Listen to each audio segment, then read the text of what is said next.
لوگوں کا امام بنا دیا تو ادھر ابراہیم کی امامت کی حد آ گئی، ادھر ابراہیم کی نبوت نہیں معلوم ہو گئی۔ عیسیٰ کے لیے ارشاد فرمایا وَإِذْ قَالَ عِيسَىٰ ابْنُ مَرْيَمَ يَا بَنِي إِسْرَائِيلَ إِنِّي رَسُولُ اللَّهِ إِلَيْكُمْ، میرے حبیب اس وقت کو یاد کرو جب عیسیٰ بیٹے مریم نے بنی اسرائیل سے کہا کہ میں تو تمہاری ہی رسول بنا کر کے بھیجا گیا ہوں۔ تو ادھر بنی اسرائیل کی حد آئی، ادھر اس عیسیٰ کی نبوت کی حد ہی معلوم ہو گئی۔ لیکن ہمارے نبی کے لیے ارشاد فرمایا وَمَا أَرْسَلْنَاكَ إِلَّا رَحْمَةً لِّلْعَالَمِينَ، میرے حبیب میں نے آپ کو عالمین کے لیے رحمت بنا کر کے بھیجا ہے۔ دوسری جگہ ارشاد فرمایا یہ میرے حبیب ہم نے آپ کو پوری کائنات کے نبی بنا کر کے بھیجا ہے۔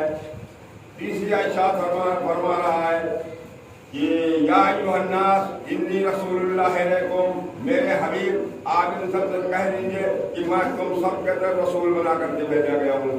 تو اللہ نے جب سب کو کہہ دیا عالمین کے لیے تو پھر یہ شرط کیوں لگائی؟ اللہ خوب جانتا تھا، یعنی ہر چیز ہر شے چاہے وہ نباتات ہو چاہے جمادات ہو میرے رسول کی رسالت کو مان لیں گے، مگر یہ انسان بڑا ہٹ دھرم ہے، یہ کبھی بھی نہیں مانے گا، جگہ جگہ فساد اور بےہودگی پیدا کرے گا۔ صلوات محمد علیہ۔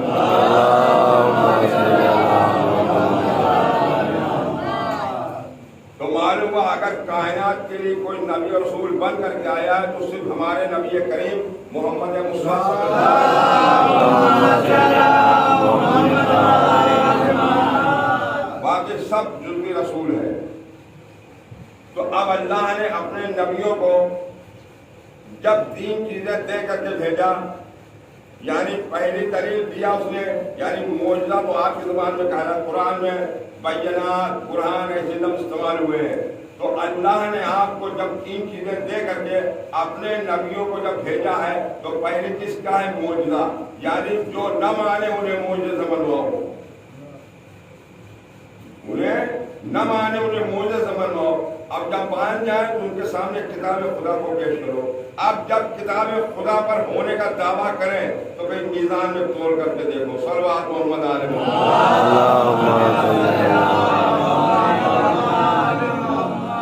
تو اللہ نے جو معجزے دیے وہ سب یکساں میں نہیں ہے، الگ الگ معجزے ہیں۔ ایک چھوٹا معجزہ، ایک متوسط معجزہ یعنی درمیانی معجزہ، ایک بے مثال معجزہ، بے زبان معجزہ۔ اب ایک چھوٹا معجزہ کیا ہے؟ چھوٹا معجزہ یہ ہے جیسے جناب نوح کا معجزہ، یہ وقتی معجزہ تھا، یہ وقتی معجزہ تھا۔ کیوں اس لیے وقتی معجزہ تھا؟ اس لیے کہ جناب نوح کے بعد یہ معجزہ ختم ہو گیا، یعنی جناب نوح ایسے نہیں آیا۔ جناب نوح نے 2500 سال تک حیات رہی، 950 سال تبلیغ تھی، 70-75 آدمی کچھ ایمان لائے۔ اس میں ایک لڑکی تھی جس کا نام تھا صفورہ بنت غفران، یہ بھی ایمان لے آئی۔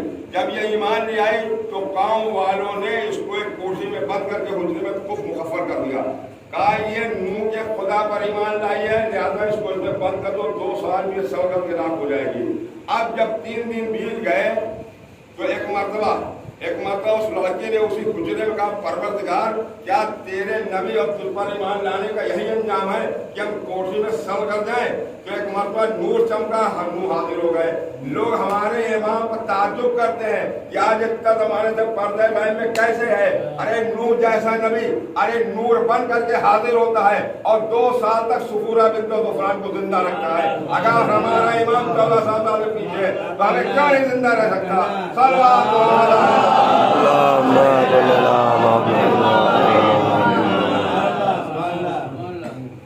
جناب موسیٰ نے غیبت اختیار کی، فرعون نے کہا موسیٰ کو قتل کرنا ہے۔ ہر جستجو کے بعد ایک شخص نام تھا جس کا نام تھا بالام بن باور، اس کو کچھ اسم اعظم معلوم تھا۔ جب اس کو بلا کر کہا گیا تو اس نے پتہ لگایا، اس نے گدھا جو تھا یہ چلتا تھا، گدھے کے ذریعے راستہ معلوم ہوتا تھا، اس نے گدھے سے کہا چل، اس نے کہا میں ایک نبی کی مخالفت نہیں کروں گا۔ بالام باور نے اتنا مارا کہ گدھا مر گیا، لیکن اس نے کہا میں نہیں بناؤں گا، میں نہیں جاؤں گا اس منزل تک، ایک نبی کی مخالفت کر کے میں جہنم میں اپنا گھر نہیں بناؤں گا۔ سیدھے کچھ جانور ایسے ہیں جو جنت میں جائیں گے، جیسے بالم باور کا گدھا، یہ نبوت کس کو پہچانتا تھا کہ نبوت ہے کیا چیز۔ جناب یوسف کا بھیڑیا، جو جناب یوسف نے جب بلا کے پوچھا تو اس نے کہا ہے نبی خدا، نبی کا گوشت ہم پر حرام ہے، ہم نے یوسف کو نہیں کھایا، نہیں کھایا۔ اصحاب کہف کا کتا جو دروازے پر بیٹھا ہوا ہے کہ شیر بھی دیکھ کے گھبرا جاتا ہے، یہ سب جانور جناب صالح کٹنی یہ سب جنت میں جائیں گے، تو وہ گدھا نہیں گیا، گدھا نہیں گیا۔ اب جناب موسیٰ کا معجزہ کیا تھا؟ تو جناب نوح کا معجزہ میں بیان کر رہا تھا۔ جناب نوح کا معجزہ ہوا کہ جناب نوح کو قوم نے اتنا ستایا کہ جناب نوح عاجز آ گئے۔ جب عاجز آ گئے تو انہوں نے بد دعا کی، تو اللہ نے کہا کھجور کھاؤ اس کا درد ہو۔ اس طرح سے سینکڑوں مرتبہ کھجور بویا گا۔ کھجور کی عمر ویسے بھی ہزاروں سال میں کھجور تیار ہوتا ہے۔ اور پھر اس کا جب تختہ بننے لگا، کشتی تیار ہونا شروع ہوئی، تو جناب نوح کی بیوی بیٹھی ہوئی روٹی پکا رہی تھی مسجد کوفہ میں۔ آج بھی ہم تو نہیں گئے لیکن ظاہر سے دریافت کہ آج بھی وہ تنور موجود ہے جس کے اندر جناب نوح کی بیوی جن کا نام تھا رابعہ، اور وہ بیٹھی روٹی بنا رہی تھی۔ سہیلیوں نے کہا جناب تم اپنے ثابت کو منع نہیں کرتی ہو کہ وہ جنگل میں کشتی بنا رہے، کشتی دریا میں چلتی ہے یا خشکی میں؟ تو جناب نوح کی بیوی رابعہ نے کہا کہ ہمارے خاوند کا دماغ خراب ہو گیا ہے، تو اس نے نبوت سے مخالفت کی، شوہر سے نہیں، نبوت کی مخالفت کی، نبوت پر تہمت لگائی ہذیان کا۔ تو جس پر شیطان حاوی ہو جاتا ہے یا شیطان مجسم ہوتا ہے، وہی نبی پر اور نبی پر الزام لگاتا ہے ہذیان کا۔ اسی اللہ نے کہا قوم نکل جاؤ ہمارے پاس سے۔ تو جناب نوح گھر میں داخل ہو گئے۔ جب داخل ہوئے تو انہوں نے دیکھا کہ ہماری بیوی خود میری مخالف، گھر میں دشمن بنی بیٹھی ہوئی ہے۔ تو انہوں نے کہا رب انی مغلوب فانتصر وانت ارحم الراحمین۔ بس اللہ نے اسی تنور سے پانی ابالنا شروع کر دیا، آسمان کے دروازے کھول دیے، زمین کا سینہ چاک کر دیا، پوری دنیا پانی پانی ہو گئی۔ صرف وہ 70-75 آدمی جو ایمان لائے تھے، باقی سب کے سب فنا ہو گئے، حتیٰ کہ نوح کا بیٹا بھی اسی پانی میں غرق ہو گیا۔ یہ وقتی معجزہ تھا۔ اب آپ دیکھیے کہ متوسط معجزہ کیسا تھا؟ جناب موسیٰ کا تھا۔ زندگی بھر موسیٰ کے ساتھ رہا، جب چاہا پیڑ سے پتیاں توڑ لی، جب چاہا بکری کو ہٹا دیا، جب چاہا کہ آرام کرے زمین پر گاڑا، چادر ڈالی، خیمہ تیار ہو گیا، آرام کر لیا، بھوک لگ گئی، پھل آ گئے، توڑا، شکم سیر کر لیا، چلتے چلتے تھک گئے، مرکب بنایا، سوار ہو گئے، روانہ ہو گئے۔ سنتے ہیں کہ دریا کے کنارے پہنچے، دریا پر عصا مارا، 12 راستے پیدا کر دیے۔ فرعون کے دربار میں پہنچے، سانپوں کو نکلوا لیا۔ یہ بھی سنتے ہیں ایک مرتبہ فرعون جس محل پر بیٹھا ہوا تھا اس پر اس نے قلعی کروائی تھی کہ سورج کی چمک سے انسان کی نگاہیں نہ پہنچ سکے، لیکن جیسے ہی موسیٰ کے عصا نے اپنے منہ کو کھول کر کے فرعون کے قصر کو نکلنا چاہا، فرعون نے آواز دی موسیٰ موسیٰ بچا، آواز قدرت آئی، اے موسیٰ تم نے نہیں دیکھا ہم فرعونوں کو سانپوں سے یوں ہی ڈرایا کرتے ہیں۔ صلوات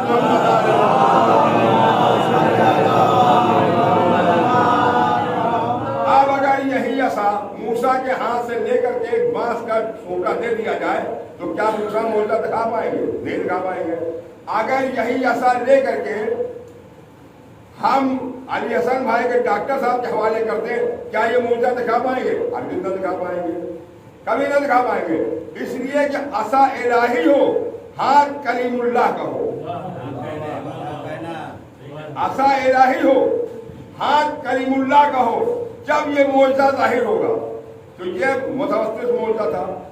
اب بے زوال معجزہ، بے مثال معجزہ کیا ہے؟ وہ ہے نگاہ محمد والے محمد۔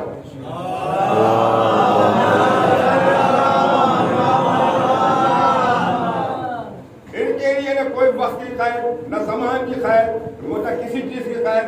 جب چاہا، جہاں چاہا، جدھر جگہ معجزہ ہی معجزہ۔ جب چاہا سورج کو پلٹا لیا، جب چاہا چاند کے 2 ٹکڑے کر دیے، جب چاہا ستارے کو ٹکڑے کو بلایا، جب چاہا درخت کو اپنے پاس قریب بلا لیا۔ جو چاہا اس وقت موجودہ ظاہر ہو گیا. یہ ہے نگاہ محمد آل محمد. رسول خدا جنگ تبوک میں جا رہے ہیں.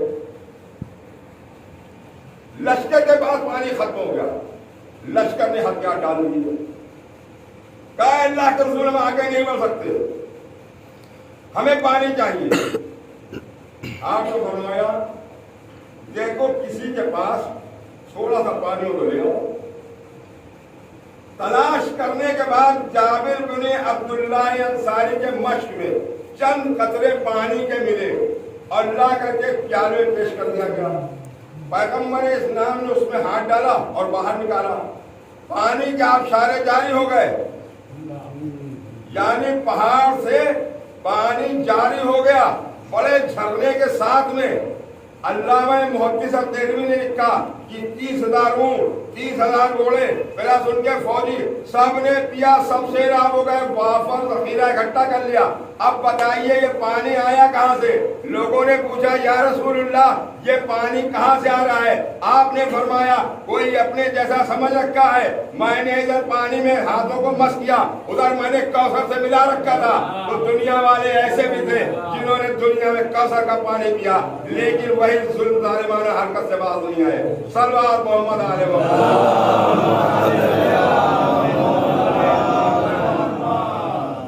اب یہ تو رسالت کا معجزہ ہے, محمد کا معجزہ. اب آل محمد کا معجزہ دیکھ لیجیے. مولا کائنات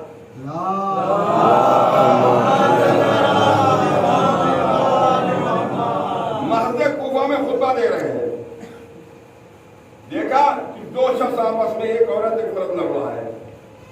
آپ نے عمار کو بلایا, عمار میرے قریب آؤ. عمار جب قریب آئے فرمایا فلاں مقام پر جاؤ, وہاں ایک عورت اور ایک مرد 2 آدمی آپس میں لڑ رہے ہیں, ان کو اور میں اونٹ کے لے کر جاؤں. عمار گئے اور لے کر کے حاضر ہو گئے. آپ نے فرمایا تو اس عورت کو اونٹ کو چھیننا چاہتا ہے. اس نے کہا یہ اونٹ میرا ہے, یہ عورت زبردستی کر رہی ہے. آپ نے فرمایا یہ اونٹ اسی کا ہے. اس نے کہا نہیں. آپ نے فرمایا کہ تجھے شرم نہیں آتی ہے اپنے امام کے سامنے جھوٹ بولتے ہوئے؟ اس نے کہا میں 40 گواہ پیش کیے دیتا ہوں. شریعت میں مرد کی 1 گواہی, عورت کی 2 گواہی. ایک مقدمے میں 2 گواہ بہت ہوتے ہیں, اور وہاں ہمیشہ اگر جمع لایا وہاں بھی 40 آدمی, اونٹ کی باری آئی یہاں بھی 40 آدمی, یعنی ہر منزل میں 40 گواہ. جب 2 گواہوں کی کافی, اگر عورتیں تو 4, لیکن 40 گواہ کی کیا ضرورت تھی کہ ہم سچے ہیں, تمہیں پتہ نہیں تم کس کے سامنے باتیں کر رہے ہو. باپ نے فرمایا کہ تم نے کوئی اپنے جیسا سمجھ رکھا ہے. اے حیوان بتا تو کس کی ملکیت ہے, کس کی ملکیت ہے؟ اس نے کہا یہ وصیت رسول اللہ آپ پر ہمارا سلام, اور میں اس عورت کی ملکیت میں 12 سال سے ہوں اور اس کے کاموں کو انجام دیتا ہوں. یہ مجھے زبردستی لینا چاہتا ہے. آپ نے فرمایا اب بتا. اس نے کہا کہ کسی نبی کی شریعت میں حیوان کی گواہی قابل اعتبار نہیں ہے تو اس کی گواہی نہیں مانی جائے گی. آپ نے فرمایا یہ انسان نہیں ہے, یہ حیوان سے بدتر ہے, اس کو جنگل میں ہکا دو. بس یہ جملے وصیت رسول اللہ کے منہ سے نکلنے تھے کہ اللہ نے اسے کچھوا بنا دیا اور کہا ہٹا جنگل میں ہکوا دیا. صلوات پڑھے محمد.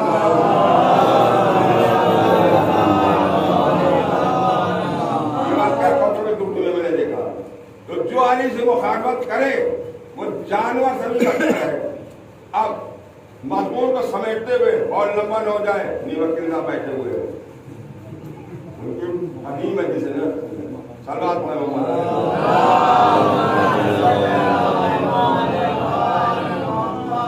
اب جب یہ عمل کرنے کا دعویٰ کرنے لگے, اب میزان پر تول کر دیکھو کہ میزان پر کون کھڑا اترتا ہے. باتیں لمبی لمبی کرنے سے نہیں, جب میزان عمل میں رکھے جاؤ گے تو حقیقت معلوم ہو جائے گی. تو اب آدم کی میزان کیا تھی؟ آگ. آدم کے 2 بیٹے حابیل اور قابیل. قابیل عمر میں بڑا تھا, حابیل عمر میں چھوٹے تھے. قابیل کا دعویٰ میں عمر میں بڑا ہوں, حابیل کا دعویٰ میں معصوم ہوں. دونوں میں نزاع ہوا. آدم کے بعد پہنچے. آدم نے کہا کل تم دونوں آؤ میں تمہیں میزان پر تولوں گا. تو اب جب دونوں آئے تو جناب حابیل دنگیا چلاتے تھے, تو انہوں نے کچھ گوشت کچھ قیمت بہترین دنگی ذبح کرتے تھے. حابیل جو تھا وہ کھیتی کرتا تھا, سوکھے میں بھٹے اور کچھ گندم کی بالیاں لے کے پہنچ گیا. جناب آدم خاموش ہے, جو منزل تھی وہاں پر رکھنے کے بعد بارگاہ معبود کے ہاتھوں باندھ کا پروردگار جس کو تو پسند کرتا ہے اس کی قربانی کو قبول کر لے. آسمان سے ساق آیا, حابیل کا فدیہ قبول, قابیل کا فدیہ مردود. قابیل حسد سے جل گیا, جو کہ حاسد کو ایک پل نہیں رہا جہان میں, اور جب تک کی ہے جان حاسد کی جان میں. یہ حسد تھا قابیل کا, کہ قابیل نے کہا میں تمہیں مار ڈالوں گا. چھوٹا بھائی جو معصوم تھا اس نے کہا بھائی تم کچھ کرو مگر میں ہاتھ نہیں اٹھاؤں گا. جنگل میں جا کے مار ڈالا. تاریخ مجید جلد ایک جا دیکھ لیجیے. بھائی نے بھائی کو حسد نے مار ڈالا. اب آدم کی میزان آگ تھی, اب نوح کی میزان کیا تھی؟ کشتی تھی. جب پہاڑ پر جب کشتی پانی پر چلی تو بیٹا پہاڑ پر جا رہا تھا. بیٹا اماں بھی جا رہی تھی. کس کی مخالفت کر رہی تھی؟ نبی کی مخالفت کر رہی تھی. اللہ نے کہا توڑو انہیں میزان کے اوپر میں. اب جب دنیا میں کبھی نبی کے بیٹا جاتا رہا ہوگا, لوگ بازاریں چھوڑ کے کھول جاتے تھے, ارے نبی اللہ کا بیٹا آ رہا ہے. اگر بیوی نکلتی تو عورتیں چارپائی چھوڑ کے ہٹ جاتی تھی, ارے زوجہ نبی آ رہی ہے. لیکن جب امتحان کا وقت آیا تو پانی میں ڈوب کے مر گئے, چلو پر پانی میں. جب یہ رواج ہو گیا ہے اگر غیرت ہے تو چلو پانی میں ڈوب کر مر جاؤ, ورنہ اپنی ہر دھرمی پر قائم رہو. صلوات محمد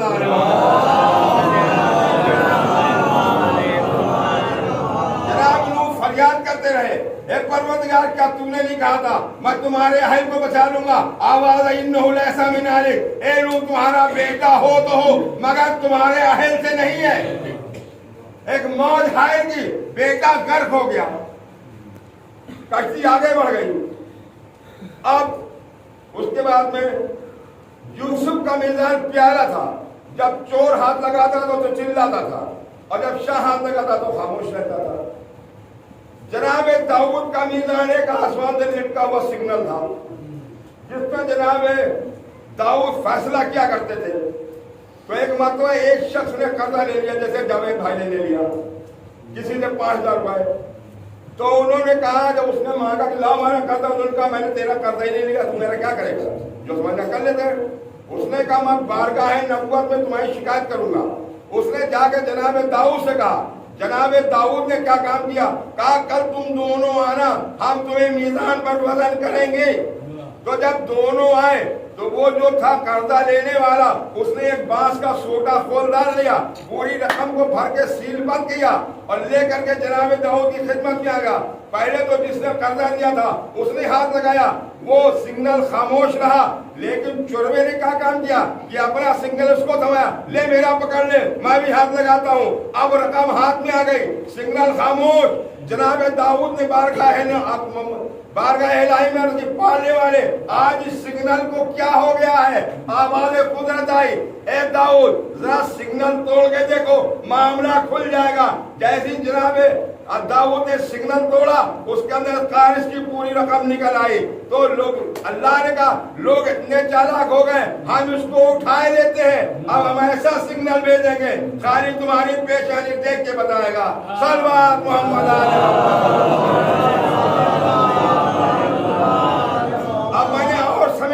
اور سمیٹنے کے بعد اب رسول کی میزان میں بتا دیتا ہوں. رسول کی میزان کیا ہے؟ انا میزان الاول وعلی کفتاہ والحسن والحسین خیوطہ والفاطمة علاقاتہ والعیمة من بعد عمودہ ویوزن الاعمال للمحبین والمبغین علینا. کہا عمل کی میزان میں ہوں, علی اس کے پرلا ہے, حسن حسین اس کی ڈوریاں ہے, فاطمہ اس کا علاقہ ہے. اسی میزان پر ہمارے دوست اور دشمنوں کے اعمال وزن کیے جائیں گے, اسی میزان پر. اور آج بھی آپ جائیے جو لوگ زیارت کرائے ہیں, مولا کائنات پہ لکھا ہوا ہے السلام علیکم میزان الاعمال, اے میزان عمل کے میزان آپ پر ہمارا سلام. یہ ہے عمل کے میزان, یہی ہے قسیم النار والجنہ. دنیا داروں نے کیا کیا اس میزان کے ساتھ میں؟ کبھی انہوں نے پار نہیں پایا، تو ہمیشہ دغا اور دھوکے سے انہوں نے کام کیا اور جھوٹا الزام لگانے میں تو خیر ماہر تھے۔ جو علی کے ساتھ ہوا، علی نے کبھی یہ نہیں کہا فستو برب الکعبہ، کبھی نہیں کہا علی نے۔ خیبر، خندق، صفین، نہران، جمل، ہر موقع پر یہ کہہ کے قدم رکھتے تھے علی میدان میں اگر قدم اتارے گا تو بغیر فتح کے واپس نہیں پلٹے گا، یہ علی کا دعویٰ تھا۔ تو کیا کیا دھوکے سے، وہاں چوری کر لے گئے، کہیں علی بکری لے گئے، فلاں ہوا کہیں علی لے گئے، یہ حالت شام میں تھی۔ تو جب سجدے میں ضربت لگی تو اس وقت علی نے کہا فستو برب الکعبہ، کعبے کے رب کی قسم علی آج کامیاب ہو گیا۔ دنیا کو پتا چلا جب جبریل نے نظر دی قد قتل امیر المومنین، تو پتا چلا علی مسجد میں سجدے کی حالت میں ضربت لگی، تب علی نے کہا فستو برب الکعبہ۔ آج کائنات کو معلوم ہو گیا کہ علی نماز کی حالت میں قتل کیے گئے۔ تو اب علی کو قتل کیا، جب علی کو قتل کیا حسن عثمان نہیں بنائے، تو حسن کو دہر تقاضا شریف کیا گیا۔ اب حسن کے معاملات بہت گہرے ہیں، کیا گیا۔ اب حسن کے بعد کیا ہوا کہ فاطمہ کے اوپر تکلیف پہنچائی گئی، دروازہ گرایا گیا۔ ان کے بعد میں کیا ہوا، اب حسین خاندان رسالت کے واحد فرد جو بچے تھے ان کو مدینے میں رہنا دیا گیا۔ حسین نے مدینہ چھوڑا، مکہ آئے، مکے سے نکل کر کے حسین نے جب قاتل آ گئے تو کوفے کا رخ کیا۔ حکومت کے راستہ روکنے والے سپاہیوں نے انہیں کربلا تک پہنچایا۔ کربلا میں دوسری محرم کو وارد ہو گئے۔ غاصب زمین پہ مردے کو دفن کرنا حرام، آپ مردہ نکال کے دوسرا گاڑیے۔ امام نے 60,000 درہم کی زمین خریدی جناب علی اکبر کے نام، اور اس کے بعد اس زمین کو ہبہ کیا۔ حسین کی زمین پر جنگ بھی ہوئی غاصبوں کی، اور حسین کو اپنے پشتہائے نے جس کو دفن بھی کیا۔ تم لاکھ دفن کرتے رہو، فرشتوں نے ٹانگ پکڑ پکڑ کے سب کو جہنم میں پھینک دیا۔ لاکھ دفن کرتے رہو، دفن کرنے سے کچھ نہیں ہوتا ہے کہ ہم نے کہا ہم نے قبضہ کر کے دفن کر دیا، مردہ ہمارا گل گیا، پھینکا بھی کیا جہنم میں، اس جگہ میں بھی عذاب ہوتا رہے گا، تو اسے کوئی فائدہ نہیں ہے۔ تو اب کیا ہوا، حسین نے زمین خریدی، 10 محرم آئی، صبح عاشور نمودار ہوئی، جنگ کا سلسلہ شروع ہوا، سارے اصحاب شہید ہو گئے۔ اب جناب عباس کی باری آئی، اجازت مانگی۔ امام نے کہا بھیا عباس تمہیں کیسے جنگی اجازت دوں، تم تو میرے لشکر کے علمدار ہو۔ فرمایا آقا وہ لشکر کہاں ہے جس کا میں علمدار تھا؟ کہا عباس تم خود ایک لشکر عظیم ہو، اللہ اکبر، جس کی ایک واحد شخصیت پر پورا لشکر مانا جائے۔ عباس کسی نے چھڑے امام سے پوچھ لیا کہ آپ جناب عباس کی ایمان کے بارے میں کیا کہہ رہے ہیں، تو امام کے چہرے پر مطلب عجب آثار پیدا ہوئے۔ فرمایا کانا اتونا العباس بن علی نافذ البصیرۃ السلام الایمان، ہمارے چچا عباس بن علی بڑے مستحکم ایمان والے تھے، جب تو ایک لشکر عظیم تھے۔ امام نے اجازت نہیں دی، جناب عباس خیمے میں آئے، سکینہ نے دیکھا، دوڑ کے چچا کے پاس آئی، چچا یہاں سے دم نکلا جا رہا ہے، ادھر سکینہ قریب آئی، پیچھے سے امام بھی آ گئے۔ جناب عباس رونے لگے، آقا اب تک آپ نے مجھے اجازت نہیں دی، لیکن بچیاں پانی کے لیے کہہ رہے ہیں، اگر اجازت دے دیجیے۔ کہا عباس تم نے بہانہ خوب نکالا، جاؤ منع بھی کیسے کر سکتے ہیں، سکینہ کا مشق لے کر جاؤ۔ سکینہ مشق لے کر کے آئی، زینب نے علم لا کے دیا، مشق میں علم مارا، باہر نکلے، ساری بیویاں رخصت کرنے کے لیے آئی، ایسا محسوس ہو رہا تھا کہ بھرے گھر سے جنازہ نکل رہا ہو۔ باہر آئے، باہر آنے کے بعد میں علم پر لکھا ہوا تھا نصر من اللہ فضل قریب۔ امام نے کہا عباس ذرا پرچم کو جھکاؤ۔ امام نے اس میں انگلی سے خط کیا، لکھا انا للہ و انا الیہ راجعون، اور لکھنے کے بعد عباس کو رخصت کیا۔ 4000 کا پہرا گھاٹ پر بیٹھا ہوا تھا، علی کے شیر نے ایسا حملہ کیا مجمع کائی کی طرف پھٹا۔ عباس فرات کے اندر پہنچے، گھوڑے کو نہر میں ڈالا، مشق کو بھرا، باہر نکلے، ظالموں نے کبھی کہاں سے چھپ کر وار کیا، دائرہ شانہ قلم ہو گیا، دائرہ شانہ قلم۔ فرماتے ہیں واللہ انی قطعتم یمینی انی احامی ابدا عن دینی، تم سمجھتے ہو تم نے عباس کا دائرہ ہاتھ کاٹ دیا ہے تو عباس دین کی حمایت نہیں کرے گا، میں بائیں ہاتھ سے دین کی حمایت کروں گا۔ بایاں ہاتھ بھی قلم ہو گیا۔ اب آپ سوچئے کہ عباس نے مشق کا تسمہ دانتوں میں دبایا، علم کو سینے سے لگا، خیمے کی طرف چلے جا رہے تھے، یہ ایک تیر آ کر مشق پر لگا،